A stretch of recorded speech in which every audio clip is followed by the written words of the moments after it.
Welcome back to the Blueprint Ultra podcast with your host, Steve Epifano and Jeff Winchester. Our goal of the podcast is to help you put together your own blueprint for ultras and for running ultras. We do this by interviewing, a variety of guests from those at the back of the pack to the front of the pack.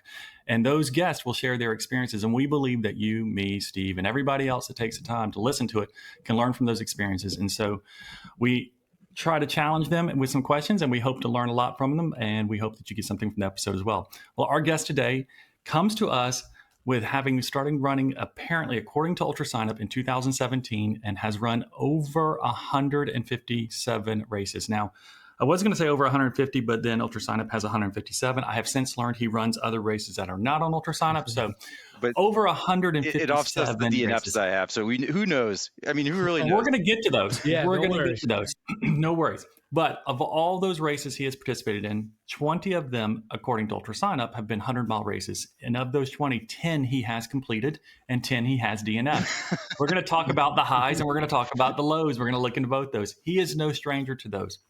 So we're going to dig into how he stays motivated, how he balances his calendar with all of the races, because again, in 8 years, over 150 something races, he's got the highs and lows along the way. We want to talk about all those and how he stays motivated, like I said. So stick around as we get to know the breezy trailhead, Mr. John Calabrese. So John, welcome to the show. Hello. Hi guys. How's it going? Simple hello. Yeah.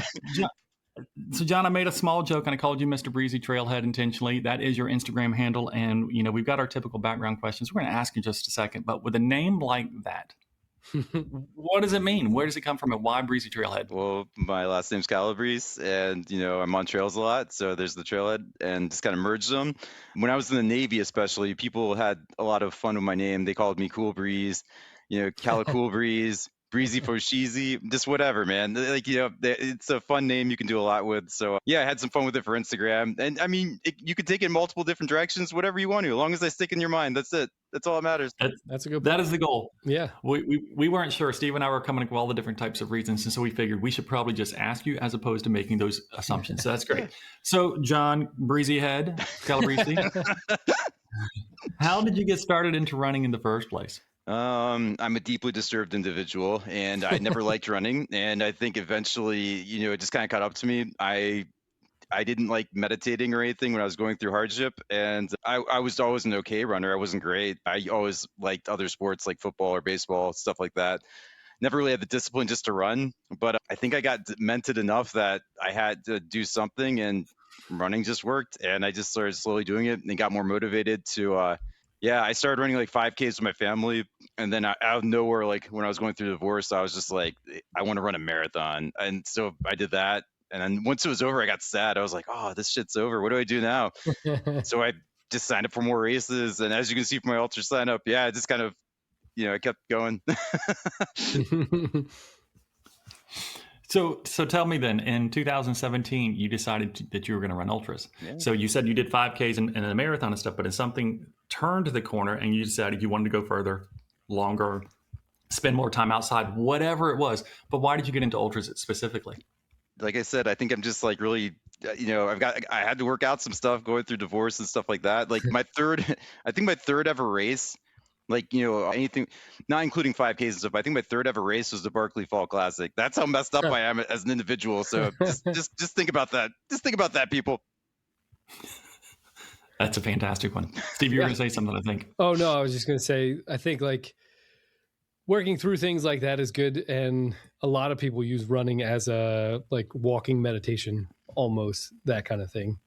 I know there's always a fine line with finding it therapeutic and as therapy. Like that's coming out a lot now, especially on Instagram and everything like that. Is that kind of why you were doing it too?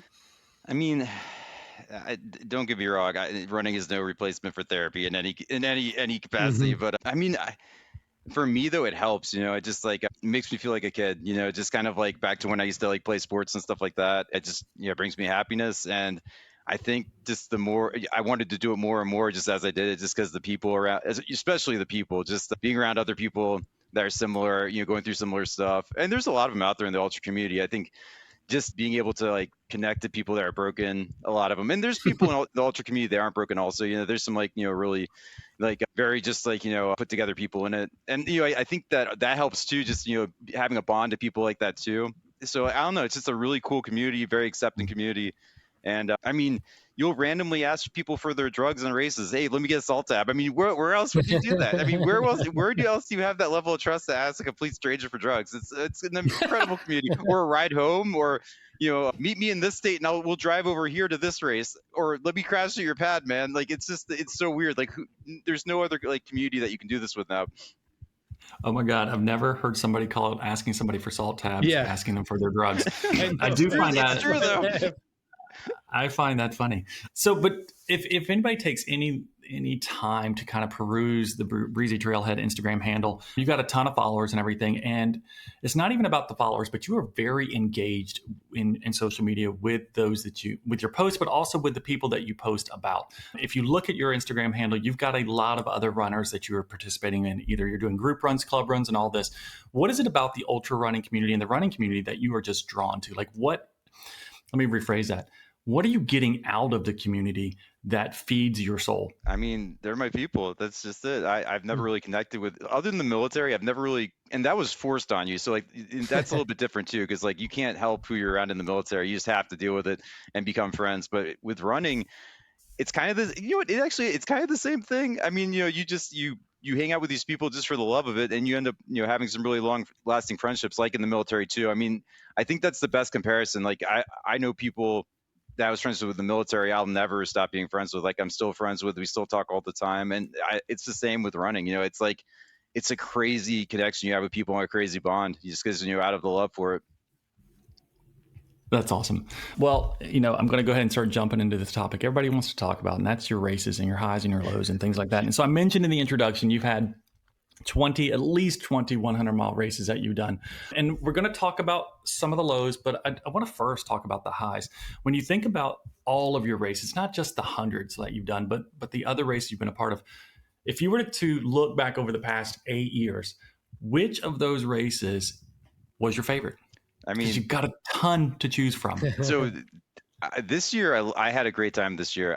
Basically because I battled from a lot of injuries, like hip injuries and stuff. And I had to do a bunch of gritty stuff. I didn't want to do like the gym. I hate the gym. I hate lifting weights. I don't want to do any of this stuff. I just want to run. But, I did that. As you can see, I did that too much and I got hurt. So yeah, I think this year was really good because I battled back, and I ran really good at JFK 50. I got 8 hours in I think 8 hours and 5 minutes on JFK this year, which is for me incredible because I'm, I don't really post like super fast times. I'm usually more the survival runner, just get it done. But I really wanted to get in the top 100 at JFK. And I missed it by like three people. Yeah. I mean, so like, and I kind of, that sucks. It breaks my heart, but at the same time, I kind of love it too, because it just makes me want to go back there and get it next year and do even better. So like, yeah, I think for me, that's the complete race. I battled back to get that healthy. I got close to the mark that I set to get in the top 100. It didn't happen, but you know what? I did pretty well, and it's motivating me enough to get back out there next year. So that's all I can ask for.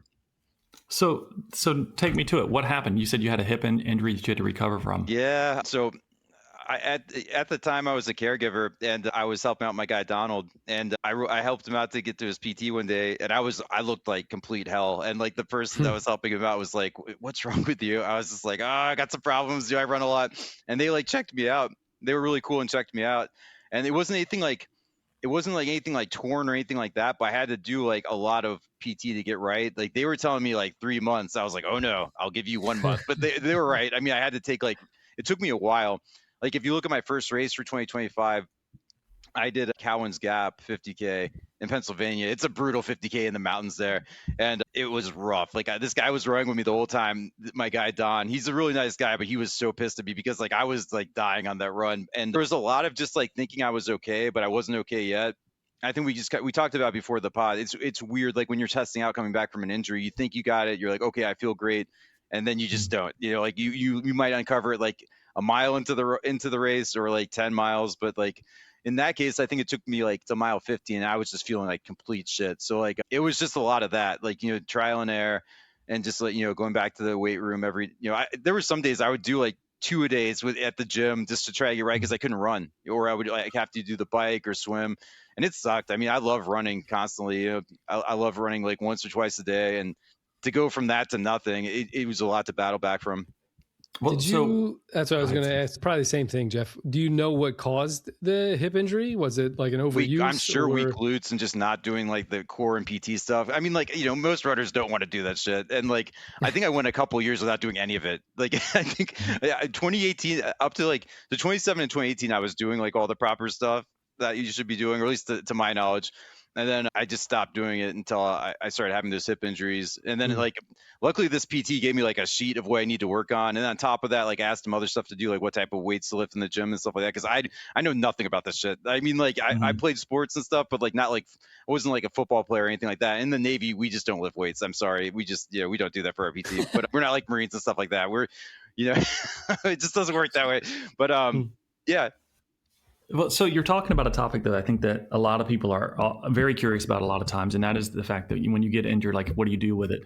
But you're talking in terms of PT exercises. But when you look at those types of things, a lot of people look at PT as a reaction. In other words, I've been injured. I'm going to get these exercises to get to where I can recover. My assumption is that when you get these exercises, the idea is that you're supposed to do those before you get injured. Oh yeah, you should be. Yeah.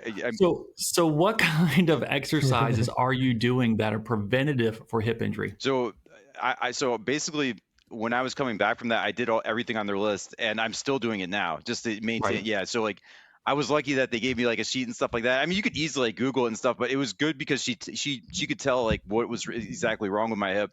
And like she knew what I should work on. So I'm really bad with this stuff too. I mean, like it was really good that she actually took the time because like, I have no idea about that world. I probably should know more about it, but I fall into the category of runners that are just like you just mentioned, like I'm not doing anything until I get hurt. And like, I'm trying to get out of that mindset, and I'm still doing it now. Like I make time for the gym now, and I do the PT now, even though it is very time consuming.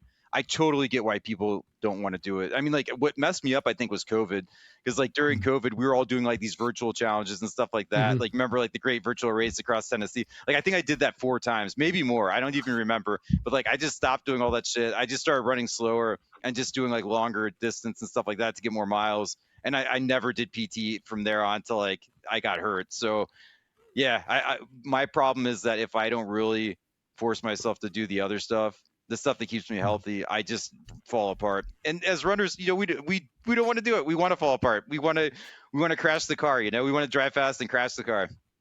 Yeah. So what kind of stuff are you doing in the gym?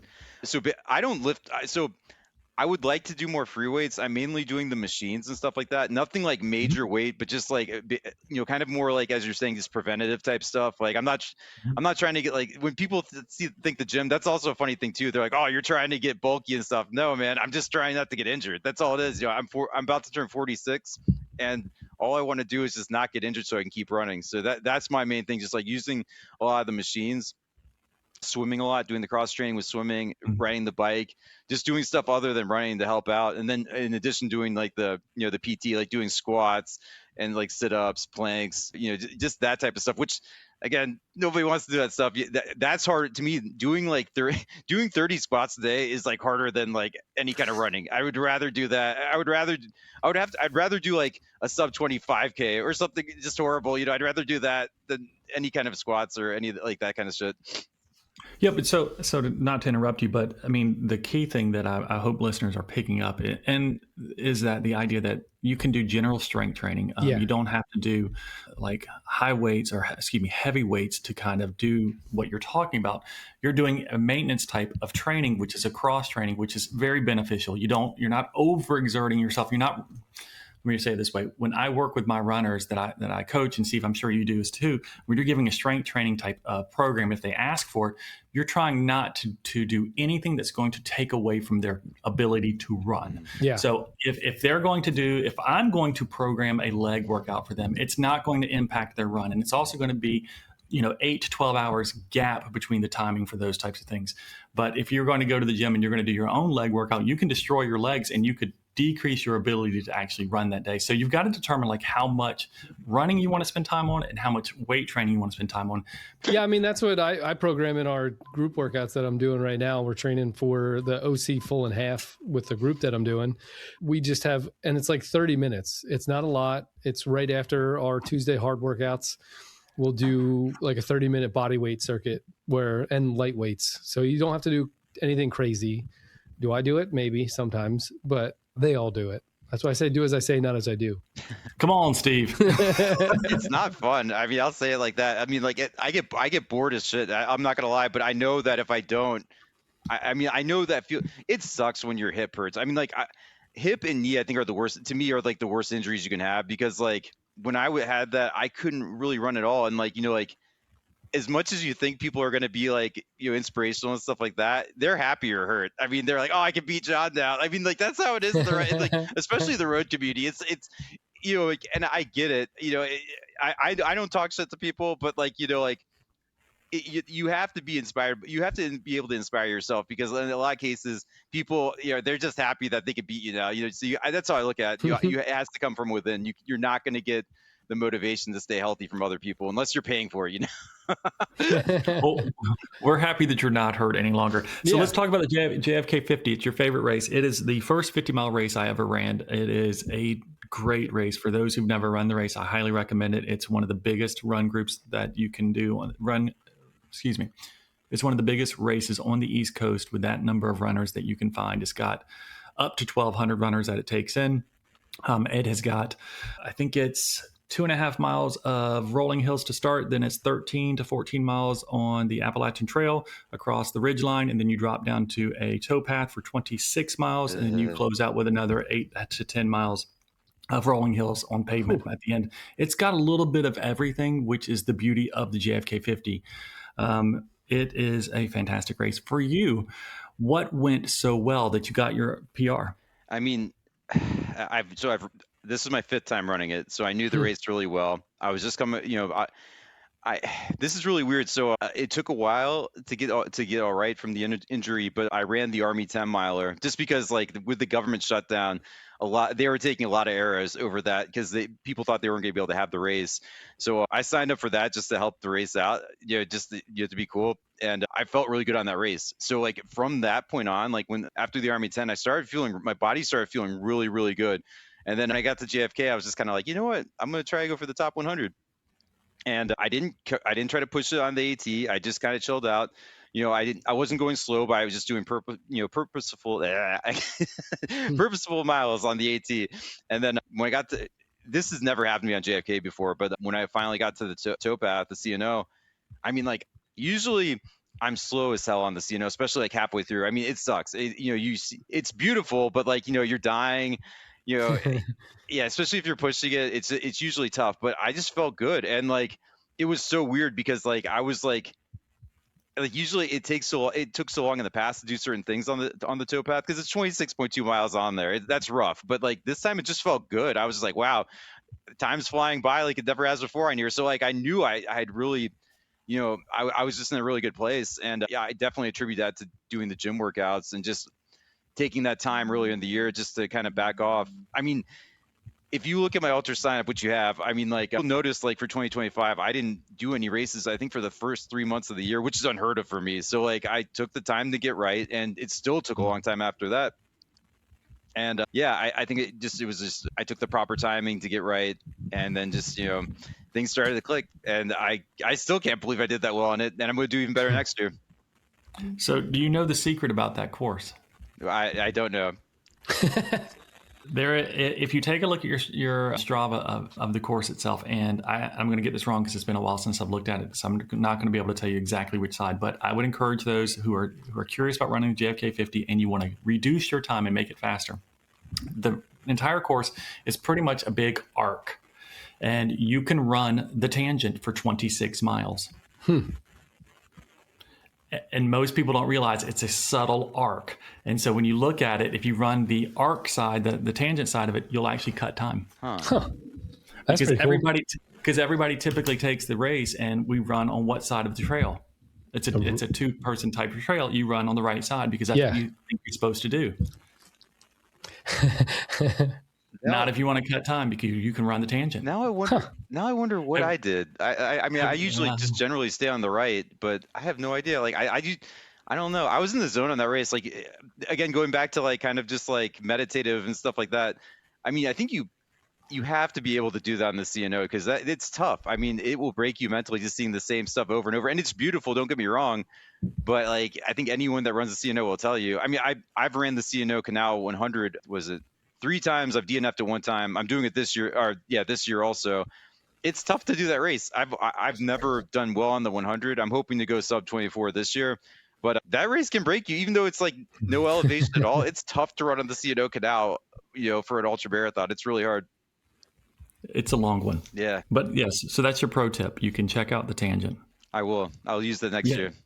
Because if you don't run the tangent and you run the other side of it, you're actually going to run about a mile longer than everybody else. I'm going to have to look at my Strava now. I'm curious what I did. I could have got top 100 if I knew. See, where were you? I could have beat those 3 people. I've been podcasting way too long. It's your fault. Yeah. So anyway, we should have done this podcast before JFK. There you go. There you go. Well, so speaking of DNFs, like you mentioned as well, we do want to talk about the lows as well. So, we believe you can learn from your failures. And sometimes we look at the highlights. Sometimes we only promote, what we do on social media, but the lowlights or the DNFs or the failures that we have, there's a ton that we can learn from them. And so looking at your ultra sign up, what I like to look at people's DNFs. I like to know that, if they DNF or not. Now, Steve is an anomaly. He has never DNF'd a race. Oh, wow. So we will just pretend that he is the unicorn in the room. I don't push that hard. That's why. Well, that's not true.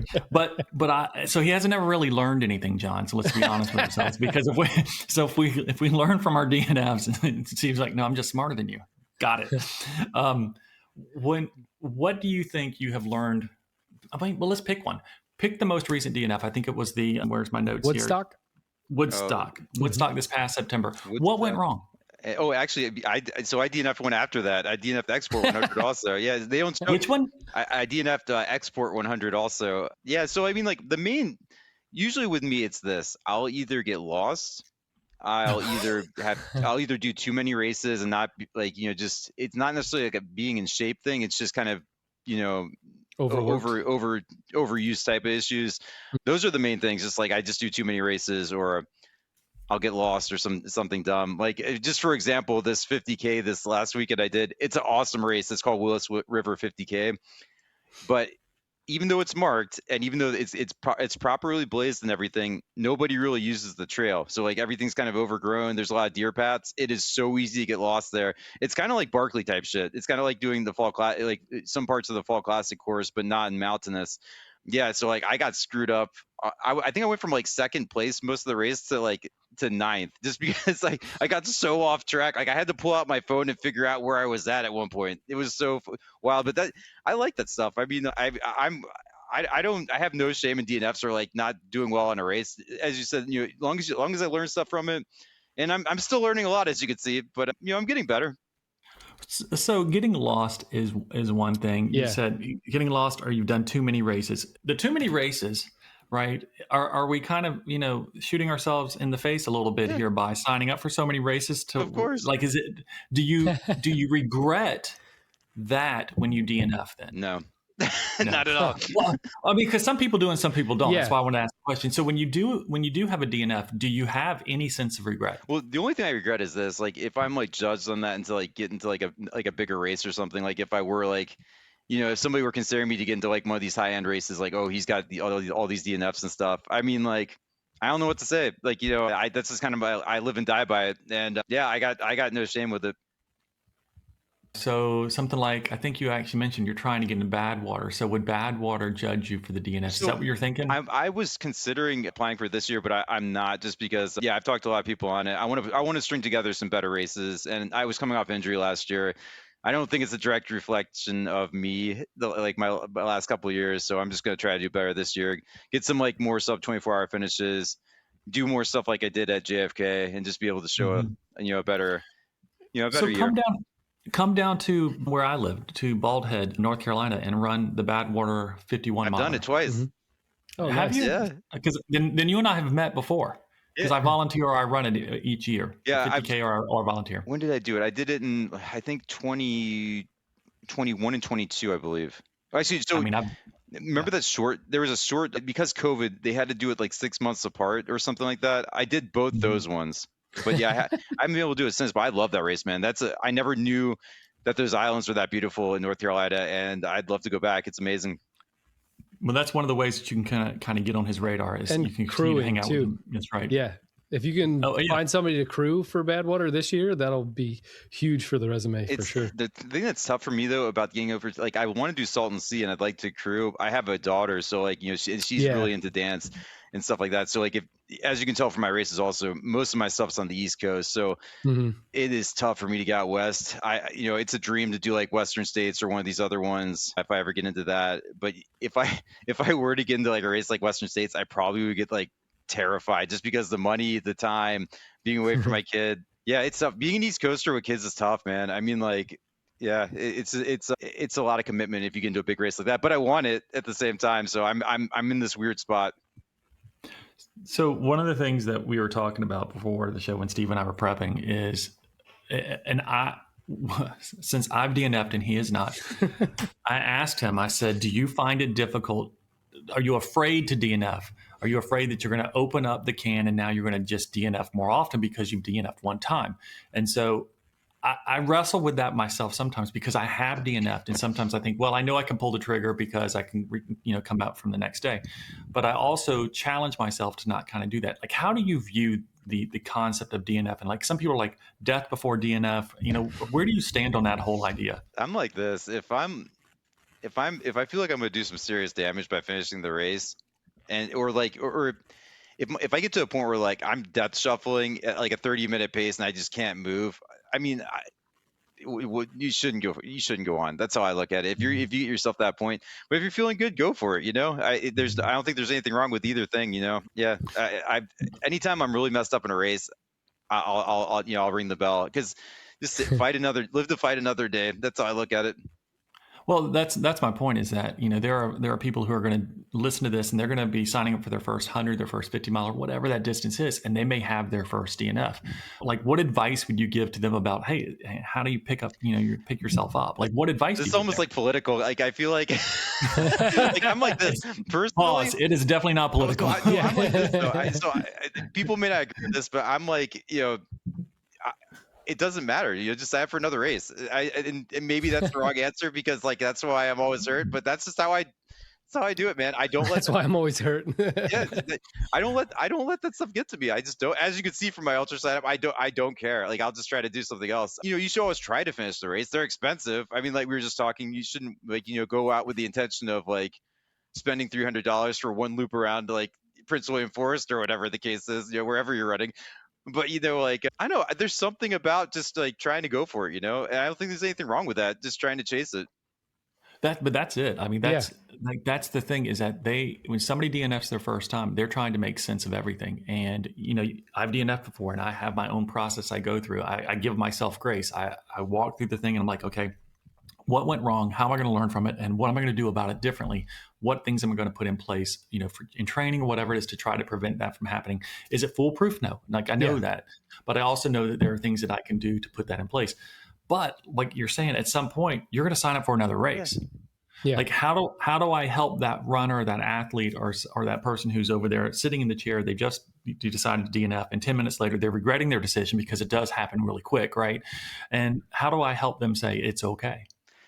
That's tough. I mean, I think that also highlights something interesting with ultra running right now. It just depends how competitive the person is. Like me, I'm not super competitive. Like if anything, I try to compete with my time and myself. Like I don't want to compete with others. And I think that that's what it comes down to. Like, like what are they, why are they even running an ultra? Like what's their why? I think you have to identify their why, and that's how you capitalize on getting them motivated. For me, I just like doing really hard stuff, and I want to get even the harder stuff. I know it's stupid, but that's just how I operate with ultras. Like if I want to do Badwater, I want to do Barkley, and like I want to do all these hard races, and I'll pretty much run any race that helps me gets experience to get there. And nice. That's just how I am, and I feel like there's nothing wrong if I want to go after it every weekend. That's just how I look at it. But it's so individual, this sport. Like, and in some ways we're becoming more like, I think in some ways we're becoming more like road running and marathon, because there's some people that are really going for it, and that's awesome. And then there's others that are more chill about it. It's just, it's a weird, unique, dysfunctional family that I love. We can all be friends there. We can all be friends. That's what, and I usually tell my athletes that just have a DNF, like, hey, it's feel all the feels, like go through all of it, like feel everything that happened, because it did happen, right? So you should be able to feel it and work through those emotions. But like, also, like, let's cap that at like a day or two. Let's not wallow in it, you know. And again, once the emotions subsides, usually you can't look at, like you say, Jeff, like what went well, what didn't in that emotional state. So we'll give that a little bit. Once you come out of it, then we'll look at, okay, well, what went well, what didn't? And then like, what could we change about the training block next time? What could we change about the race prep, or even like race strategy as we go too? I think honestly, like now, if I'm going to DNF for race, I know during the race, and I'm already going through it. Like, I mean, like, for the most part, like, that's all it is. And then like, I'm done with it after that. Like, I don't regret it at all. I just move on. Like, and I know that's tough, but once you DNF like me, you get into like, you get through it, and you to a different level of thinking. The thing that stinks or sucks or whatever word you want to use here is, a lot of people don't DNF in the first 10 miles, right? And so if they're doing a 100-mile race, they're going to DNF maybe mile 50, mile 60, mile 70, whatever it is. And Steve, like you're saying, you get a day or two to wallow in it at the most. Problem is, they still actually have to recover from a 50-mile run. Yeah. Yep. And they don't want to. Yeah, because they want to go back out and sign up right away again. Right. And so part of the challenge Why would they do that? find, right, John, we're talking to you, Breezy. So like that's part of the problem that, not problem, one of the challenges I have as a coach, and Steve, I'm sure you do as well. And John, I mean, I've DNF'd. I've done the same thing. I've gone right onto ultra sign up immediately. It's, as a runner myself, I've run into the same thing. But we have to recover. Yeah. Like at some point we have to give some physical recovery. And a lot of times when a DNF happens, we for some reason think that we didn't run 50 miles, 75 miles. Yeah. It's like, we didn't do our race. And so whatever we're feeling isn't real. And I can't get myself, I'll say it that way, to understand that sometimes. I'm like, well, you didn't do 100 miles. Yeah, but you did 70. Yeah. You may need more than a day to recover. Yeah. My worst, I DNF Old Dominion at mile 85. That's shitty. So like, Old Dominion is tricky. It's kind of like JFK. You guys are familiar with Old Dominion, right? Yes. Okay. So you have to get sub 24 to get the buckle. So like, if you're in that mindset and you're not going to get it, it's hard, especially if you're having issues towards the end. I love that race because it messes with you like that. I love that kind of that kind of twist to it. But then also within the last like 20 miles of the race, you do like the hardest part of it too. They make you go up Sherman's Gap, which that crushes people. So that's, I like twisted races like that.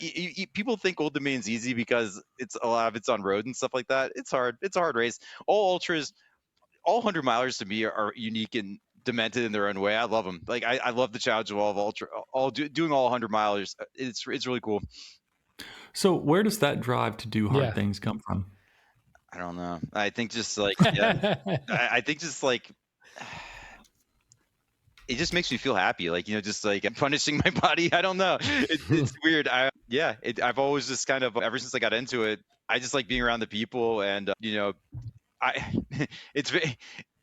ask myself this a lot, like, why am I, like, especially like this weekend, why am I out in these woods getting cut up by briars? Like I could be at home, or like, when you have a significant other or anything like that, why am I away from this person for X amount of time out here doing this?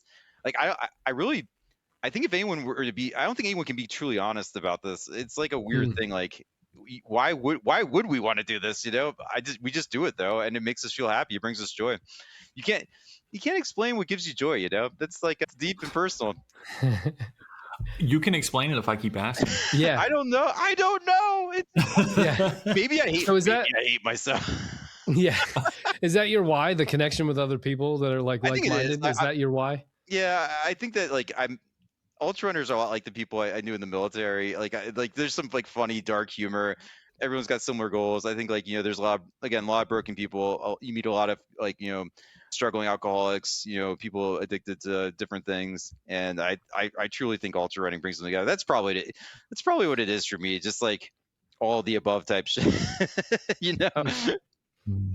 Yeah, it's pretty inclusive. So one of the other things we talked about is the topic on DNFs as well is like, how do you avoid a DNF?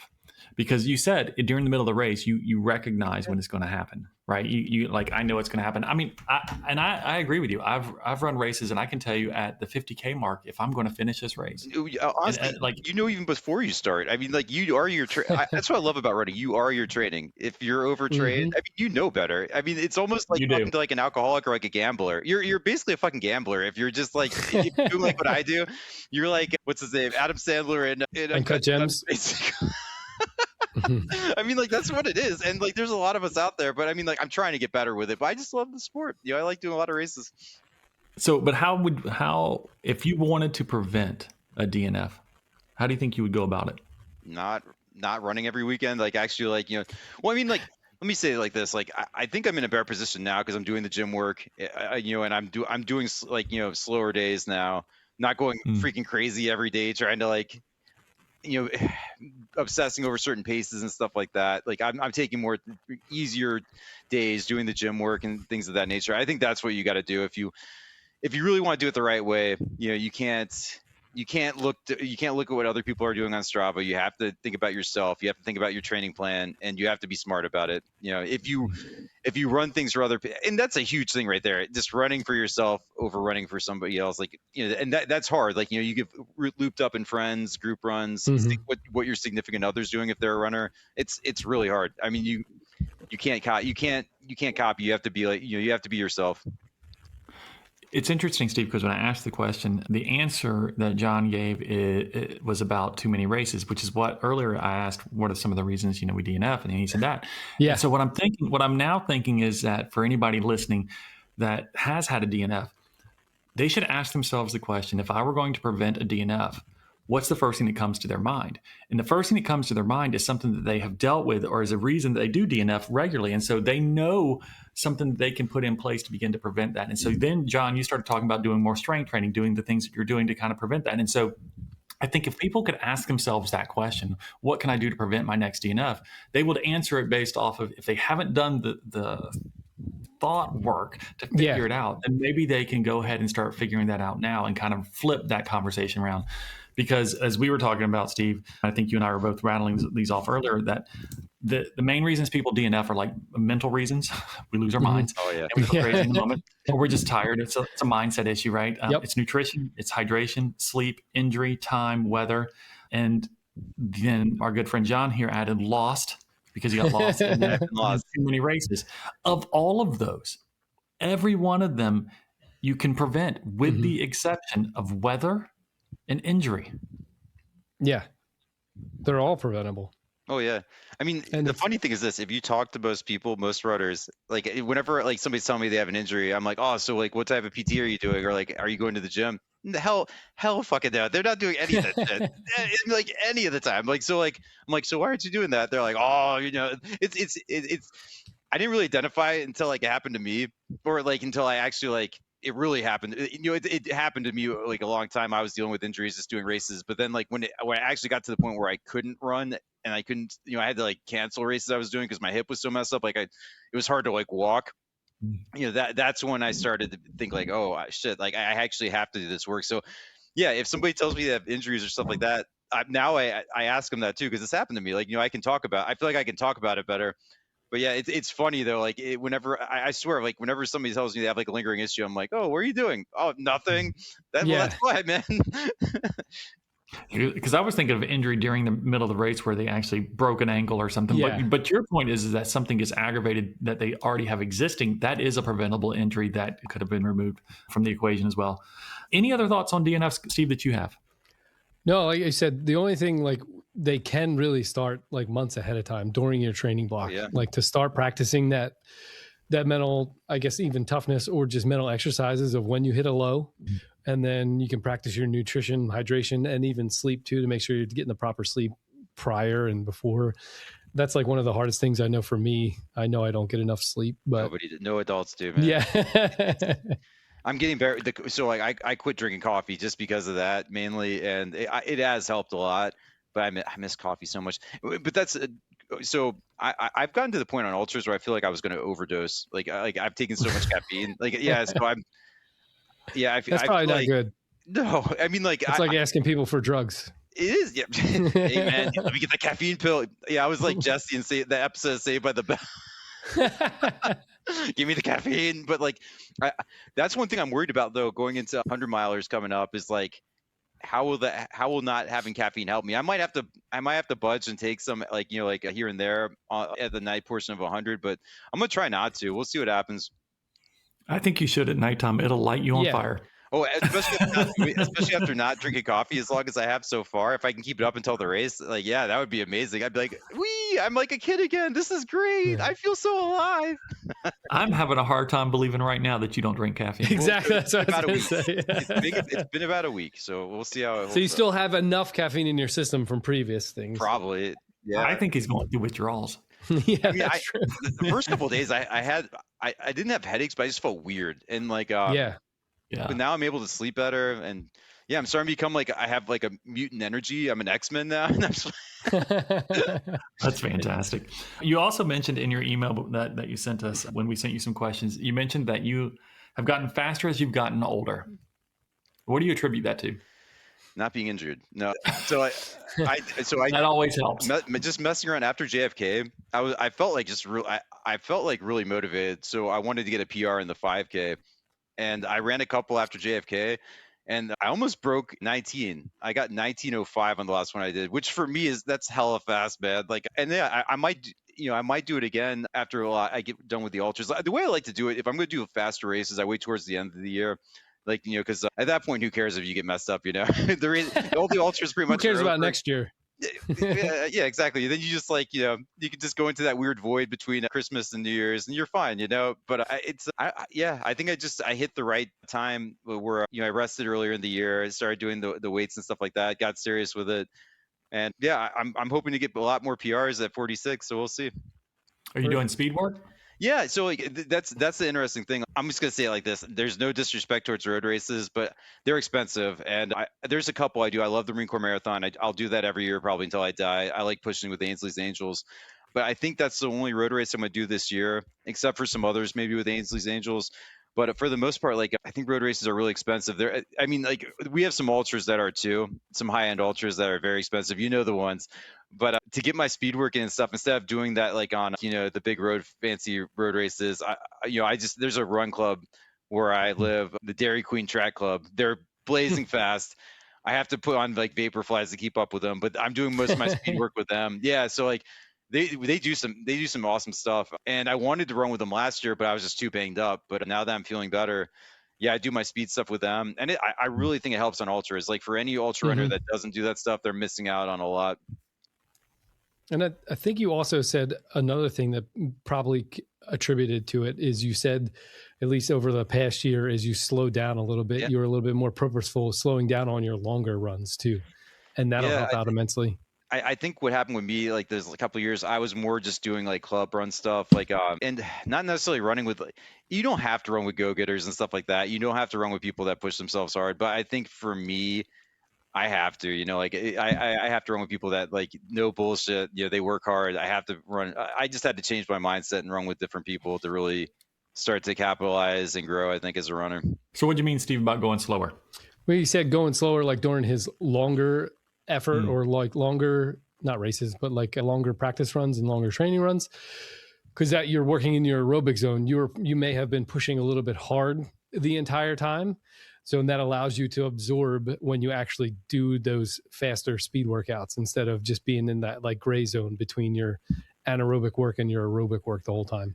What I'm trying to do this year, I want to do like 2 workouts a week. Like, do like an easier run, some slower stuff and just like some more chill runs, but like 2 pretty hard workouts a week. Like where like I actually push myself to max effort at times.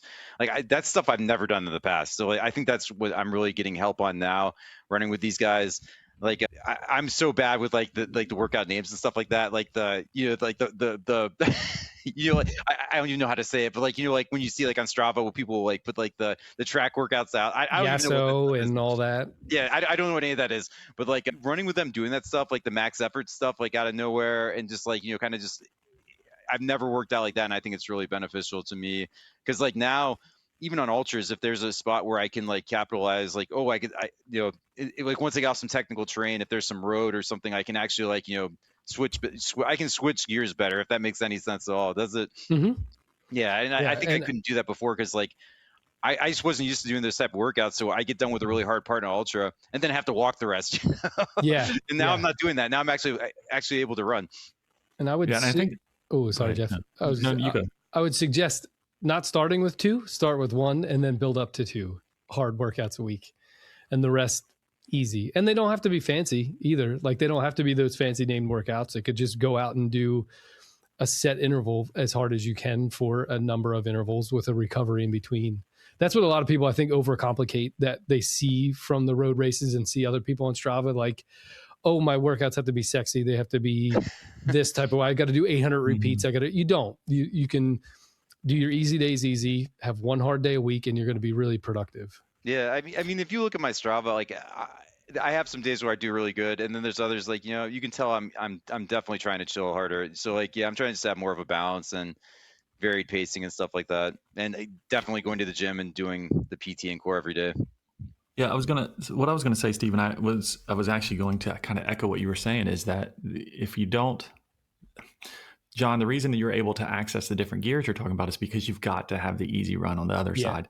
If all of your runs are hard, or as Steve likes to say, if you're in this gray area of this a little bit higher top end of your aerobic, bottom of your anaerobic, if you're running all your runs that place, you don't have other gears to access.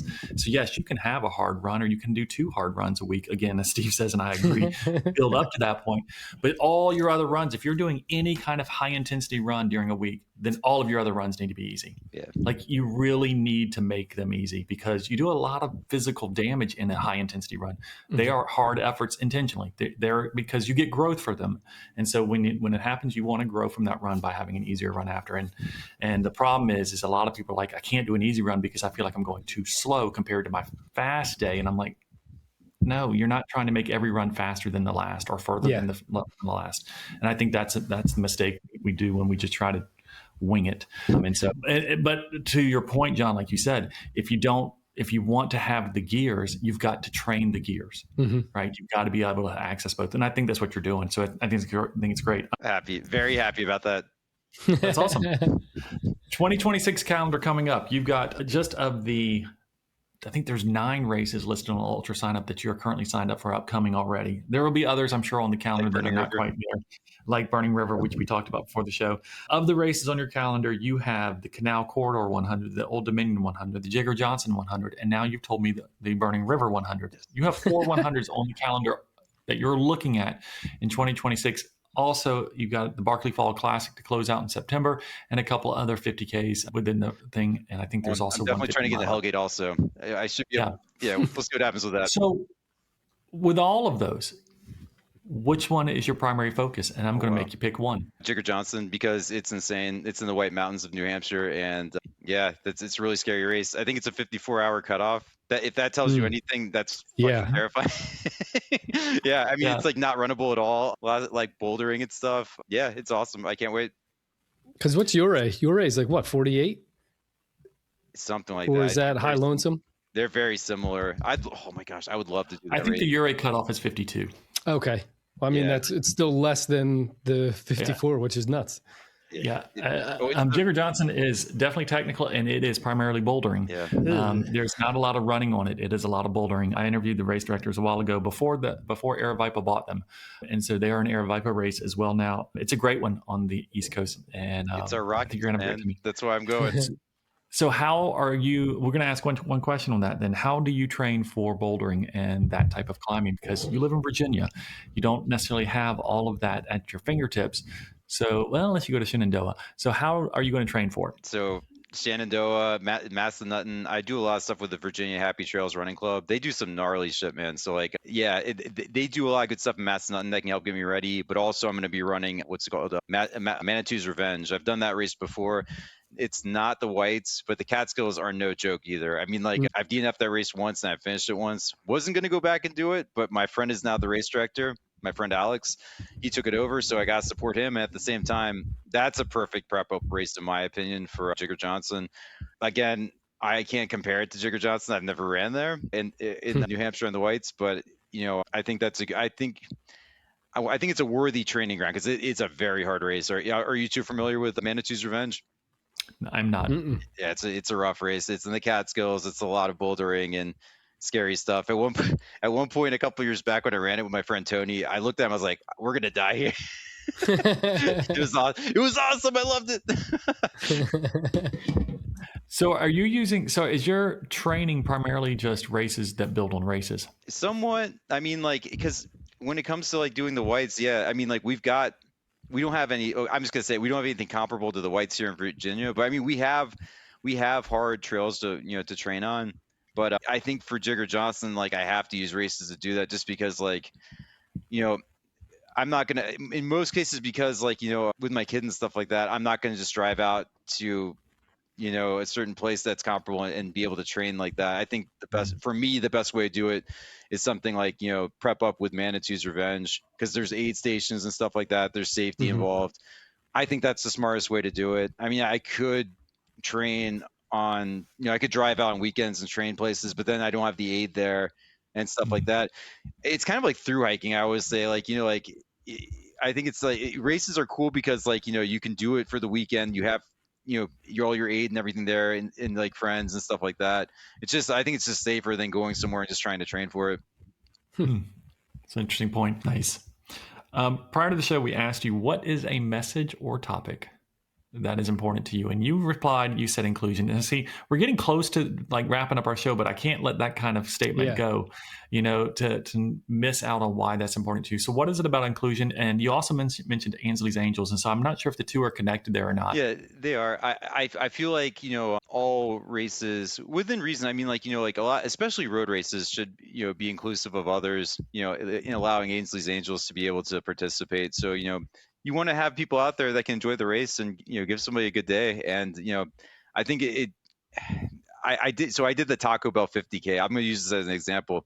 And when I asked the race director if Ainsley's Angels could be a part of it and we could have 2 duo teams, they gave us no pushback at all. Like usually you have to submit times and like all this wild stuff. Let me interrupt you a second, John. For those who don't know, what is Ainsley's Angels? So it's an organization that basically it promotes inclusion, and then people that aren't able to run due to different like disabilities and things like that. We push them in racing wheelchairs, and it's an awesome thing. Like I actually that doing races with Ainsley's Angels has got me to like road running more.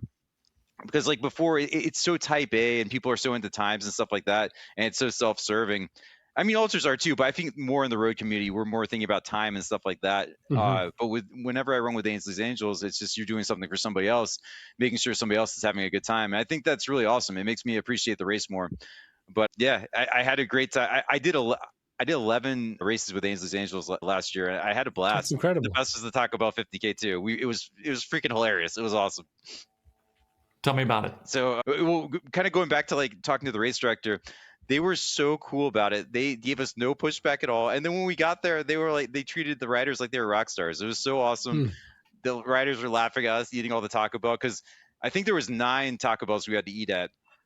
So we had to stop each one to eat something. And there's certain menu items that we had to eat. I forget what they are now. But no thanks. Yeah, it was a blast, man. Like you just go to Taco Bell, and I didn't know this, but the Taco Bell cantina serves beer. I don't drink, but it was funny seeing people partying at Taco Bell. It was awesome. That's funny.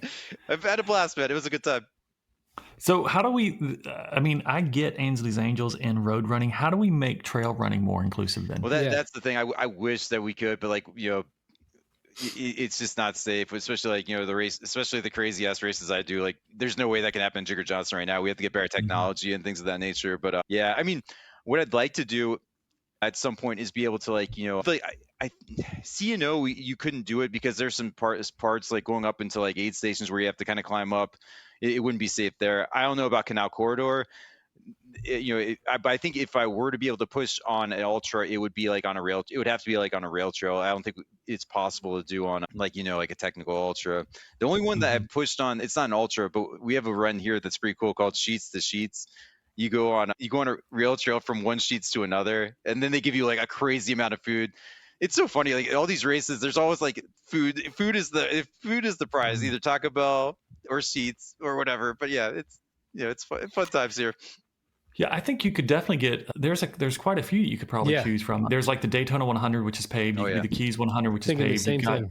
Yeah, you've got the Canal Corridor. I've run that. It is flat as can be. There is no bridges to go under. It's different than the C&O that has the little campground on the other side, I believe, a little river crossing. So, but the Canal Corridor is a definite one. The Yeti 100 is a good one. The Hennepin 100. If you want a shorter distance, you could do the Yeti 50. I'd like to do Yeti Snake Bike. Huh? This is the weirdest reason why I want to do Hennepin. I think they give you a flannel after you finish, right? Is that the race that does that? No, that is Hennepin. I would do it just for that flannel. I want that flannel. But yeah, like so this is my first year doing an ultra with with Ainsley's Angels. Yeah, and I'd like to do more, but it's hard on the rider going that far. Yeah. Like they really want to do that. But I mean, like the fun thing with the Taco Bell 50K was that they had fun doing it because like they saw us being silly and everything, eating all that disgusting Taco Bell. So I don't know how that would work on like anything over that, but it was a blast just doing that for the 50K. But I'd like to push longer, but the rider would have to be totally cool with it because I never want to get to a point where like Ainsley's where like I'm pushing a rider to want to do an ultra just because I want to do an ultra. I want to make sure that they want to do that. It's not something I'm pushing. Yeah. Well, because I think even the Yeti family would be a good option to kind of build from if anybody was interested in stuff. But I think there's stuff out there, and there's also Tunnel Hill. I keep thinking of other ones that you can consider. Blackbeard's Revenge is all road too. Blackbeard, and you could do 100K there too. Man, but I need to go back to Tunnel Hill. That was an awesome race. I love Steve Durbin. I love them from Barkley. Great people. They are cool. Anything else? Nope. I think we got it all, Jeff. Awesome. So at the end of our shows, John, we do a segment we call Coach's Corner where we ask our listeners to send in a question. And we read that question on air for our guest to answer, and then Steve and I will also provide an answer. So we're going to go first in the response. You don't have to feel that pressure. This question, though, we didn't have somebody submit one, but our social media person, Brooklyn, who helps us prep for all of our shows, she runs all the time as well. She's actually coached by Steve, and she comes up with questions in her head. And so she said, I've got a question. And so since nobody submitted, she wanted to ask it, and we said, that's fine. So Brooklyn, here's your question. She said, I personally struggle during a hot race or during training when it is hot, but I also need to be able to eat and find that it is difficult to maintain nutrition on those hot days. How do I train nutrition for a hot race? She's trying to combine two things, Steve. Yeah. Two things. Any thoughts you want to go with, Steve? I mean, just like anything, you got to practice it. I think that's kind of what we were saying too, is when it's hot, you got to almost force feed yourself. And then it's kind of like when we talked to Tim Tollefson on the last podcast a little bit, like don't start off with everything, start off with a little bit and then a little bit more. And then when it gets to the point where you're not feeling good, back off a little bit in terms of like the amount of what you're eating or what you are trying to eat. And it's just all about trial and error. I know we had talked about, what's it called, sauna. What I do for like my hot races, I would eat a big breakfast and then hop in the sauna. And for like the first week of doing that, it's horrific. But then my stomach, it trains my stomach to digest a full breakfast in like 130 degree heat. Yeah, I think I'm kind of similar to that. I think for me, and Brooklyn, we know you live in North Carolina, so we know it's hot here all the time during the summer. But I think I would almost stage these differently. I think I would start with trying to get heat acclimated first. And so we're not trying to be heat acclimated 2 weeks in front of a race. We're assuming that you're going to be spending your summer running in a hot environment. And so getting used to running it when it's hot during the day is probably the first step, and then introducing food. And so if you get to where you're running for an hour during the afternoon or whatever, routinely, consistently, without any issues, then start introducing food and extending that run for a longer period of time and seeing how you stomach that. So I think that's how I would piecemeal this a little bit. It's the chicken and the egg though, right? Because your nutrition or your heat, but I think it's hard to train both at the same time. And then also to add on top of that too, I have found better success when my sodium's right and heat acclimated to be able to maintain my nutrition better. Because otherwise you just don't stomach it. Yeah, exactly. I agree. Yeah. What do you think, John? Sorry, we just went into our own little world. Nah, you're That's good. what happens. Pretty much like you were saying, like I'll do like 4 p.m. runs and stuff like that. I'll try to like map out the hottest point of the day to do runs to get acclimated, and then finding your go-to, and then your go-to foods. I like drinking a lot of Ensure, like on ultras, like cold or warm. I love Ensure. It just sits well. It just sits well on me. It's got your calories. I'm not a big fan of Tailwind or like sports drinks like that. Like I just go like old school Gatorade. Yeah, the Gatorade. I like pickle juice a lot. That's a huge thing of mine. V8. I know that sounds disgusting, but V8's like sometimes I'll just put a V8, like a can of V8 in my drop bag just in case. Like if I'm really low on sodium and stuff like that, like I just wasn't getting it in, I'll just down a can of V8 and that helps out. But yeah, I've got a bunch of weird stuff like that. But it's also just kind of situational too. Like I'll train for certain stuff. And then if I'm just like, sometimes I'll throw a Hail Mary up. That's how I found out about V8. Like one day I was just like bonking out on, actually it was at Burning River. I was freaking dying on that race.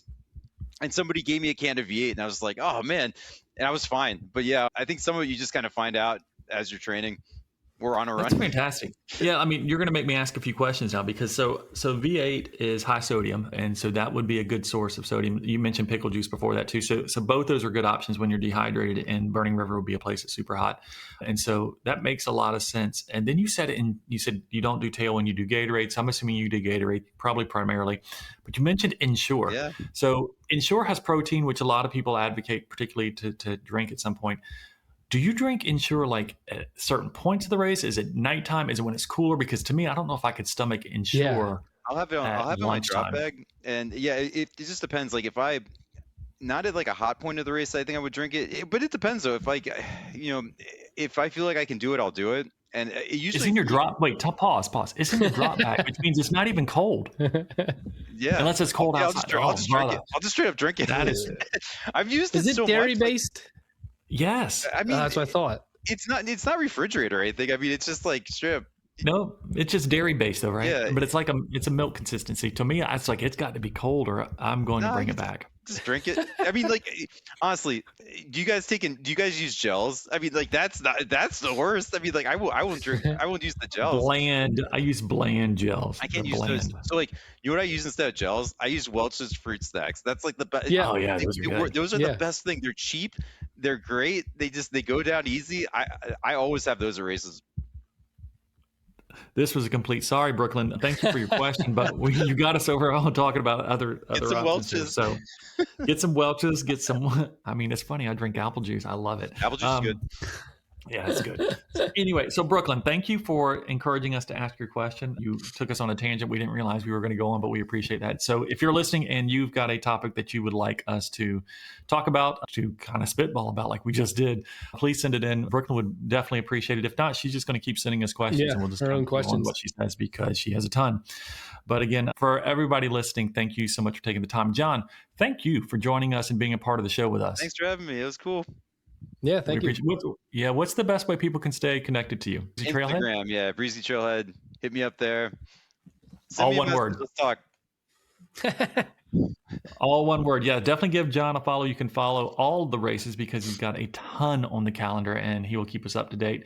And he will be drinking Ensure in all of them, I hope. I'll be downing it, yeah. Woo! That's fantastic. John, again, thank you so much for being on the show. We do appreciate it. And for those listening, thank you for taking us on the run. Like I mentioned at the start, we appreciate you plugging us in your ears. We wouldn't do the show without you because we just want to be here to provide some sort of information that can maybe help you in your next adventure that you have as well. And so thank you for taking the time to listen. If you've got a guest suggestion, let us know. If you've got a coaching corner question, send that in as well. And at a minimum, make sure you've hit like, subscribe, and all the usual things we ask of everybody in every podcast you listen to. So it's nothing new. We're not different in that regard. But again, thank you for taking the time, and we will see you next time. See you soon. Thank you. Bye now. Bye.